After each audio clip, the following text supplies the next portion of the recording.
You're listening to an archived Cabral Concept podcast. After listening to this show, check out the most up-to-date podcasts available at stephencabral.com/podcasts or search directly on iTunes. And now, welcome to the Cabral Concept, where board-certified naturopath and integrative health practitioner Dr. Stephen Cabral shares how he was diagnosed at the age of 17 with a life-altering illness and given no hope for recovery. It was only after studying and traveling all over the world did he discover how to combine ancient Ayurvedic healing practices with state-of-the-art naturopathic and functional medicine to fully rebalance the body and re-energize it with life. It's time to discover how to get well, lose weight, and finally feel alive again. And now, here's your host, Dr. Stephen Cabral. Today, we're about to get started with our first Cabral House Call of the weekend. These are our community questions being answered every single Saturday and Sunday. I hope you do tune in.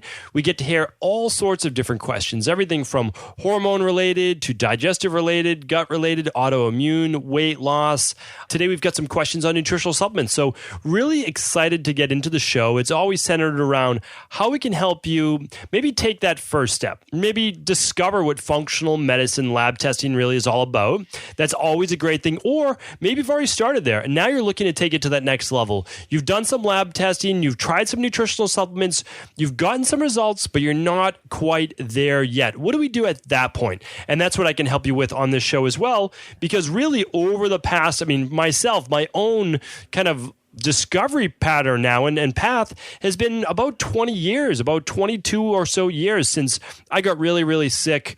And that has led me to honestly studying all over the world with the best of the best. When you're that sick and you just really want to get better, you honestly, at some point, you just destroy your ego. You have to.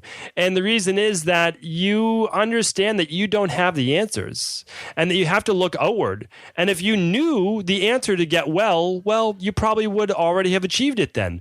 So what I did was really through a painful discovery process, go through all the different forms of medicine, traditional Chinese medicine, Ayurvedic medicine, Taoist-based medicine, functional medicine, old school naturopathy, new school, as they call it, naturopathic medicine. So really looking at the best of the best, orthomolecular medicine, one of my favorites as well. And what I want to do is I just want to share those discoveries with you. I want to help push you down the right path to helping you live the life that you've always wanted. And so that's what answering these questions are all about. And honestly, it's a pleasure of mine to be able to do it. And I really do feel blessed that I'm in this position to have the knowledge that I'm now able to share with others.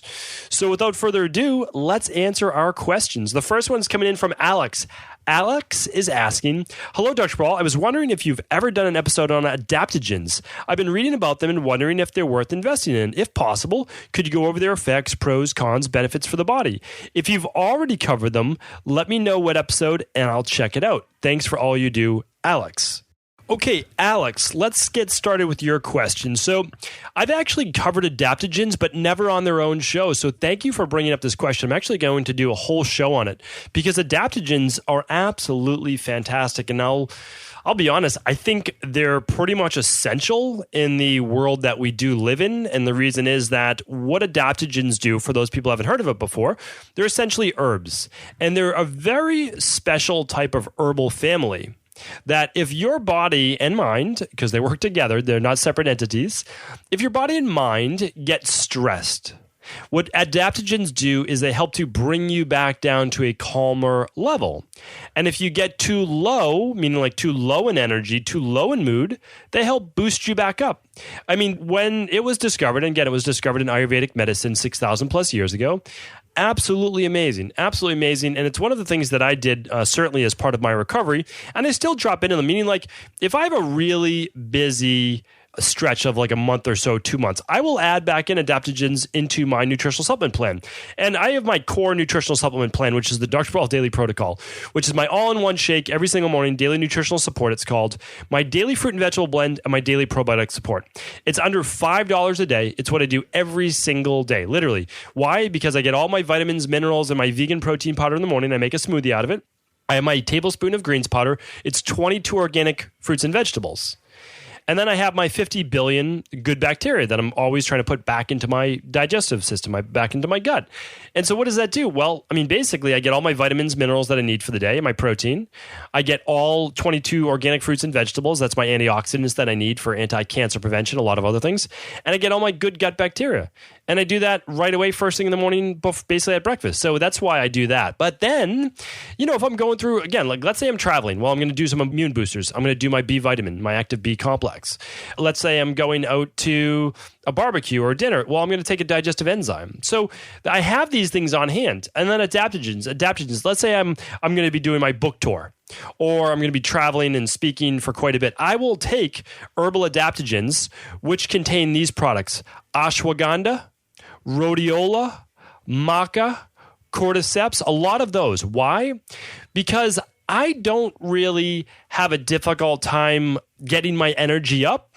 I have a difficult time calming my body down. I get into that high vata, high go, high dopamine, high adrenaline. And in my genetics, again, I did my own genetic test. I recommend everybody do the same. Not 23andMe. I recommend a real functional medicine genetic test. And I saw, so it gave proof to it, and I can tell one of my daughters has this as well, a really over-exaggeration to what's called the ACTH pathway. So I overproduce something called norepinephrine when my body gets amped up. So basically I have this adrenaline surging through my body. And that was one of the reasons why I got sick. It was some very misinformed conventional medicine doctors who put me on antibiotics, amoxicillin, for 3 years straight, swallowed over 3,000 capsules of amoxicillin, at the meantime taking Benadryl every single day for bed, and then I would take Sudafed to get up during the morning. Believe me, that causes some serious anxiety, endocrine system disorders, and it wiped out all my gut bacteria. So you can see why my immune system completely shut down and took years to rebuild. That's why I do what I do, to hopefully try to prevent people this from happening in the future, understanding that there is always an alternative, and the alternative is there is no other alternative except for natural medicine. Everything else really messes up your body. And then also, if you've had this happen, like it happened to me, how do you get your health back? How do you get your life back? And that's obviously what I teach. So here's the thing. I spoke about ashwagandha on episode 230, and I spoke about medicinal mushrooms, which can also act as adaptogens, on episode 396. So 230 and episode 396. What I will do, though, is I'm going to give you, Alex and everyone else, a full show, 15 minutes dedicated to adaptogens, which ones I recommend to give you energy, which ones I recommend to calm the body down, and which ones I recommend for ongoing support, the ones that I use. So hopefully that answer at least gets you started. But yes, adaptogens are worth it. They really are. Very, very fantastic products. Okay, Andy is up next. Andy's writing in, "Hi, Dr. Cabral. Our son, 19, is having problems with his wisdom teeth. They recommend he has them extracted. He has a needle phobia and has injections, IV. The receptionist at the oral surgeon mentioned he may need nitrous oxide before they put in an IV. I've read nitrous oxide can be detrimental to one's health, especially if the MTHFR SNPs is in play. We don't know, though. He recently did the hair tissue mineral analysis and organic acid test through your clinic, but those results could be 4 to 6 weeks away. He's generally in good health. Do you see any issues with using the gas? Thanks for your help." Andy. Okay, Andy, certainly we can help you with this. So any type of anesthesia or nitric oxide gas can affect the detoxification system. It can lower glutathione levels, and it can also affect the nervous system. So basically, it's a neurotoxin as well. But, keep in mind, sometimes the wisdom teeth do have to be extracted. What's happened is, over many generations, our palates have actually gotten narrower and smaller, and that's not a healthy thing. That's not a good thing. That's happened actually with eating a lot more processed food. It's been studied. It's well documented. Doctors like Weston Price have seen over a period of generations the elongating of skulls, faces, as well as the narrowing of jaws. And again, they're less powerful. They're more crowded. So I had to have my wisdom teeth taken out, and what can happen, though, is the extraction of them is fine. What can happen is the abscesses or bacterial buildup. So I do recommend oil pulling, things like that afterwards. But really, here's what I would recommend for your son. And again, I don't know your son, so I'm just making suggestions, is I would ramp up his detoxification ability. So I would have him do a Dr. Cabral detox for 7 days before and a Dr. Cabral detox for 7 days afterwards. Now, since your son's 19 or probably doesn't need weight loss, but if he does, that's fine. You can follow it as instructed. But if not, simply follow the days 3 through 7 meal plan. That's basically the shake for breakfast. And he could use fruit in his. He could make it like a smoothie, like my daily all-in-one. And then he could do the whole food lunch and then another smoothie in the afternoon. And then he can use our smoothie recipe guide, and then, which is completely free. And then he can do his whole food dinner at night, but use these supplements, which are going to support his liver detoxification system. So you already get the glutathione in the actual supplements. You get the selenium, you get the glutamine, you get all the stuff that you need. But if you didn't want to do that, you could also take separate liposomal glutathione and acetylcysteine if you wanted to. And no matter what, I would add additional vitamin C for a week before and at least a week afterwards.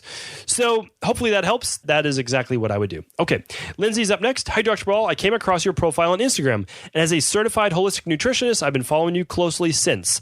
I absolutely agree and align my thought process with all that you educate on, so thank you for all you do. My question is regarding fluoride. I've received numerous questions on this topic regarding should we choose a fluoride-free toothpaste since there's conflicting information on fluoride in the talks of it being in our water, oral care, toothpaste, etc. Thanks so much, Lindsay.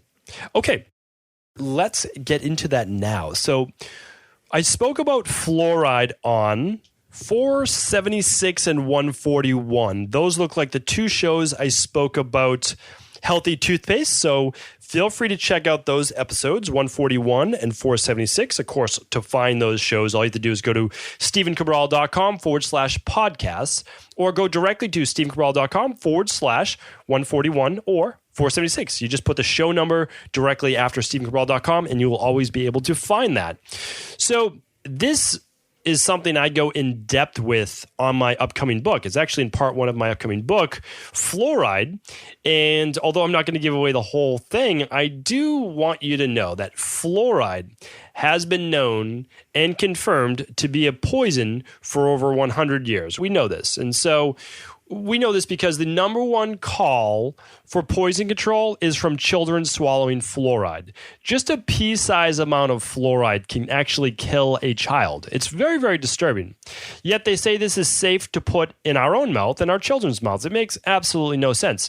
Now, I know the thought process behind it is to help prevent cavities.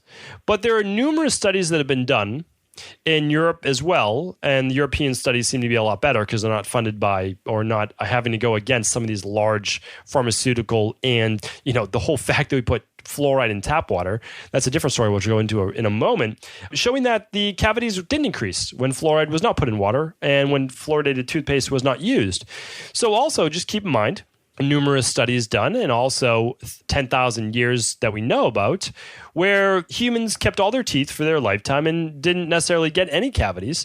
Cavities is really a newer thing caused by an improper balance in pH in the mouth, as well as looking at the use of processed food and sugars. So again, that changes it to more of an acid-base balance in the mouth, and this allows bacteria as well as cavities to form cavitations. So another thing I like to say is fruit does not cause cavities. Fruit is an alkaline-based substance with a lot of minerals that can actually be good for the teeth. Plus, biting into something like an apple massages the gums, and it's good for the gums as well. It helps get rid of tartar buildup and those types of things. So, toothpaste that I've recommended before in the past have been Himalaya, Jason, Lucky Teeth is a newer one. Their mouthwash is fantastic as well. But check out episodes 141 and 476 on that.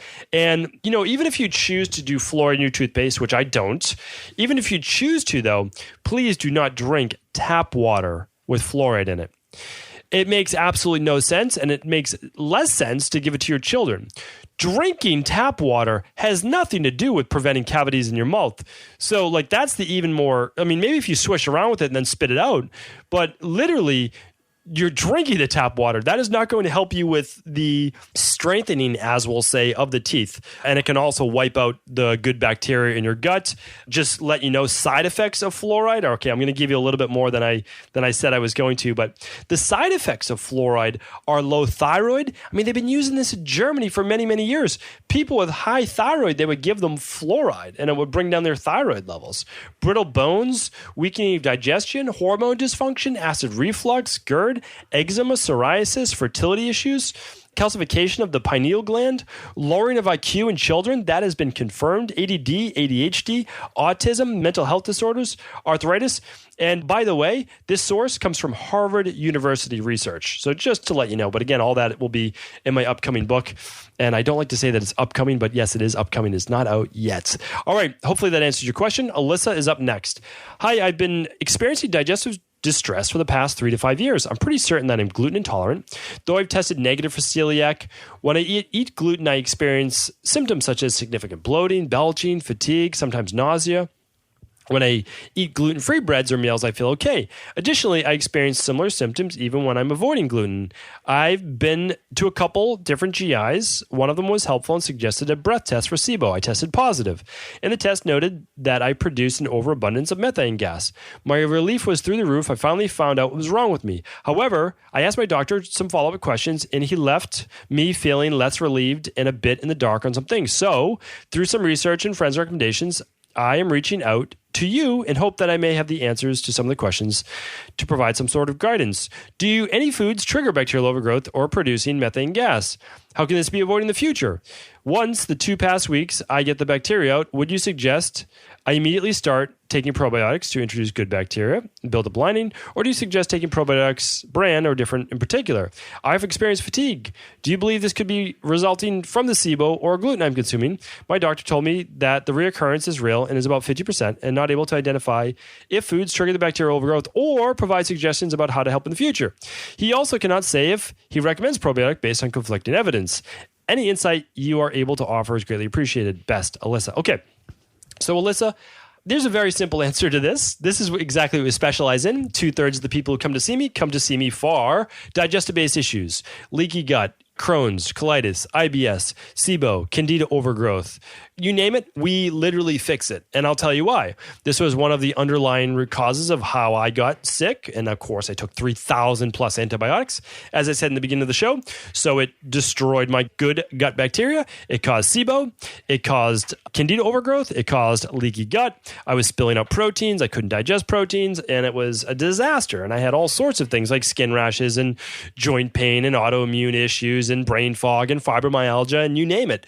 So the thing is this, they're going to put you on a antibiotic, and the antibiotic lasts for 2 weeks. I'm not going to name the antibiotic because it's always my job in this show to try not to offend as many people as possible. But we all know if you've been diagnosed with SIBO before, the antibiotic that they give you. The problem is this.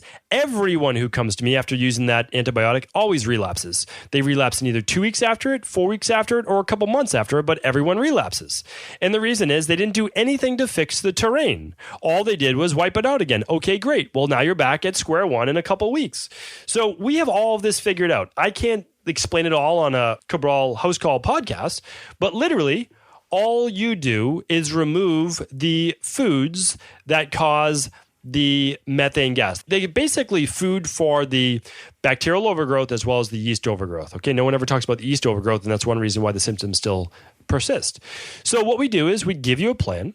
It's 4 weeks, 4 weeks, and 4 weeks. What we do is we remove right away in the beginning. We don't use any probiotics. Probiotics are not a good idea with small intestinal bacterial overgrowth because you already have overgrowth in the small intestine. We don't want to put more bacteria in the small intestine when you already have overgrowth.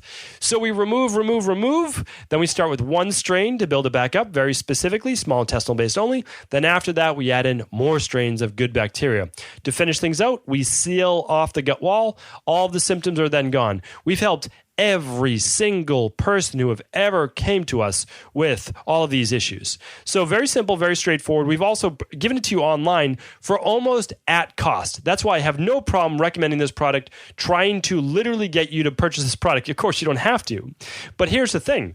It works, and we sell it almost at cost, meaning like enough to be able to pay for our staff, those types of things. But this right here causes so many health issues that I said, if I can give one thing away, what would that be? And it's this digestive protocol. To get that for basically $99 a month for 3 supplements, an entire food-based plan, I mean, it's Anyway, I don't need to try to sell it because you don't have to buy it from us, but it is the thing that's going to help fix you. It really is. And I finally tweaked it to that final amount about 4 years ago. Haven't changed it since because I don't need to. It works exactly how it's supposed to.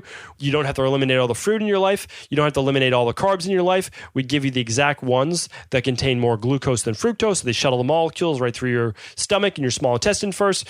I mean, it just works great. That's it. Okay, so hopefully that helps.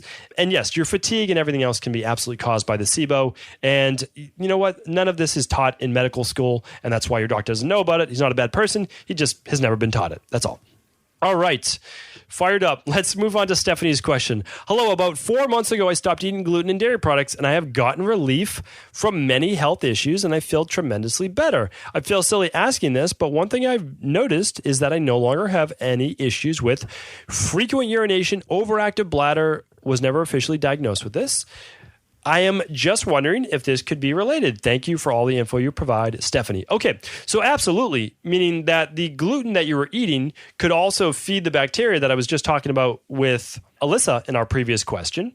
And if you have any type of intestinal permeability, that bacteria can then also leak through the gut wall and cause serious bladder infections or urinary tract infections as well. Why? E. coli that resides in your gut can very easily move into the bladder, and that can then cause these urinary tract infections. They can cause bladder infections, kidney infections.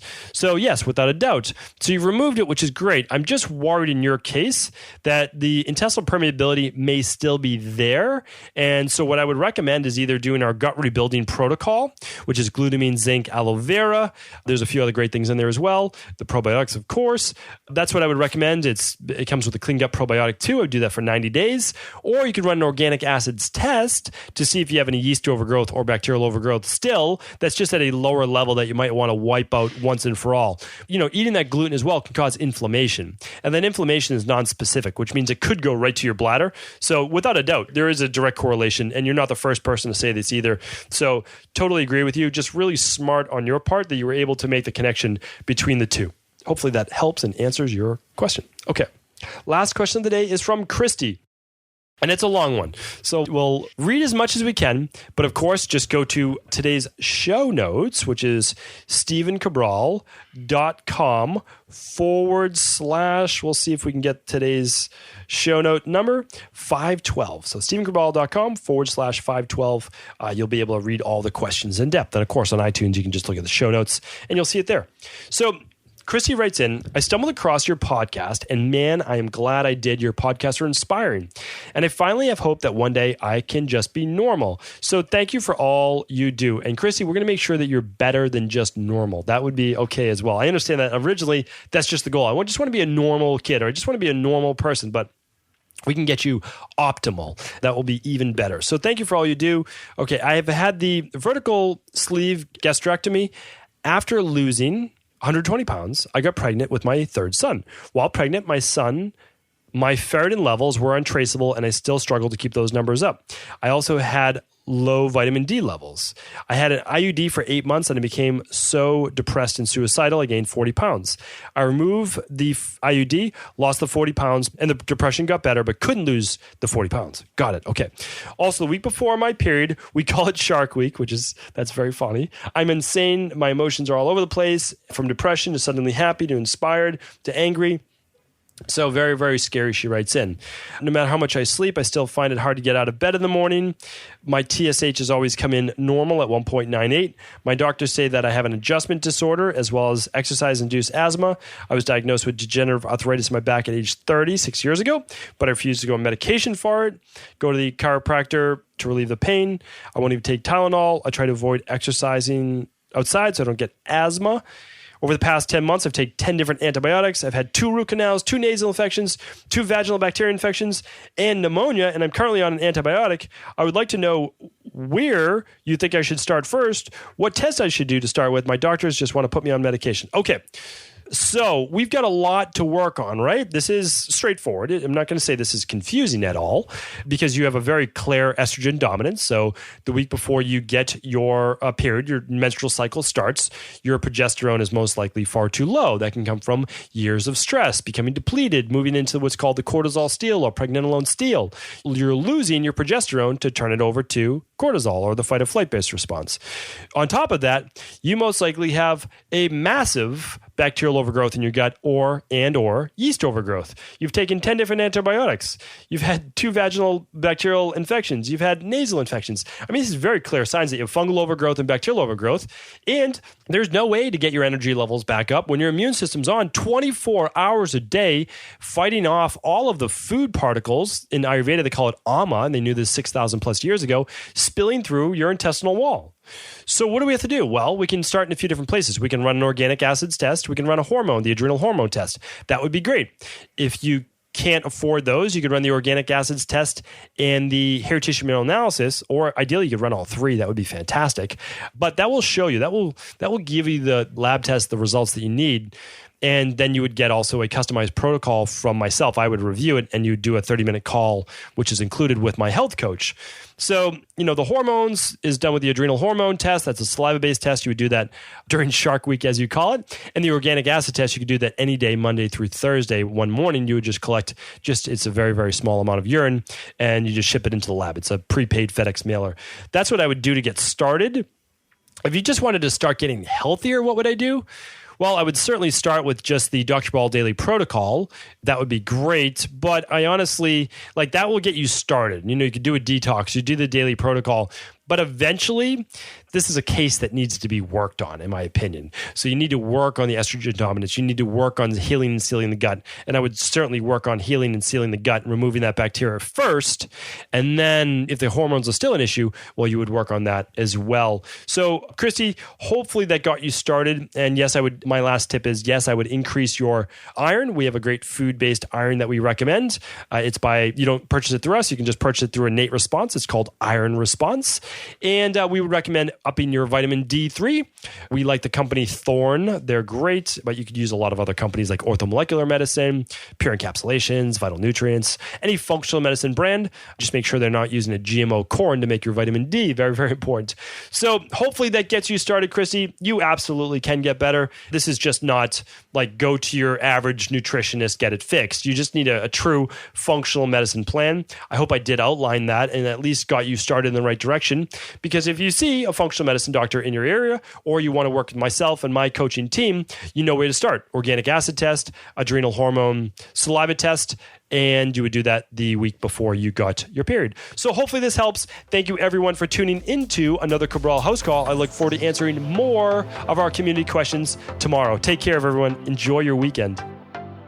Are you ready to heal yourself and then go on to heal others? If so, the Integrative Health Practitioner Institute can help you discover proven functional medicine protocols that blend the best of 7 different healing disciplines from around the world. I personally share with you the exact handouts and protocols I use in my private practice that enable people to get well, lose the weight, and live longer, stronger. I want to pass this information on to the next generation of health coaches, and that is exactly why I created IHP. We are the future of the health coaching industry, and the skills and knowledge you will learn will make you an in-demand certified health coach anywhere in the world. Although we have many medical professionals taking the IHP certifications, no experience is necessary, and half our members have no previous health certifications. At the Integrative Health Practitioner Institute, our motto is a health coach in every home. Our goal is that you take this knowledge and then share it with family, friends, loved ones, your community, or in a practice where you create a career you love and can be proud of. The global IHP community is filled with some of the most kind and caring people in the world, and we can't wait to welcome you into our world soon. For more information or to set up a discovery call with one of our IHP Health Coach graduates, simply head over to integrativehealthpractitioner.org.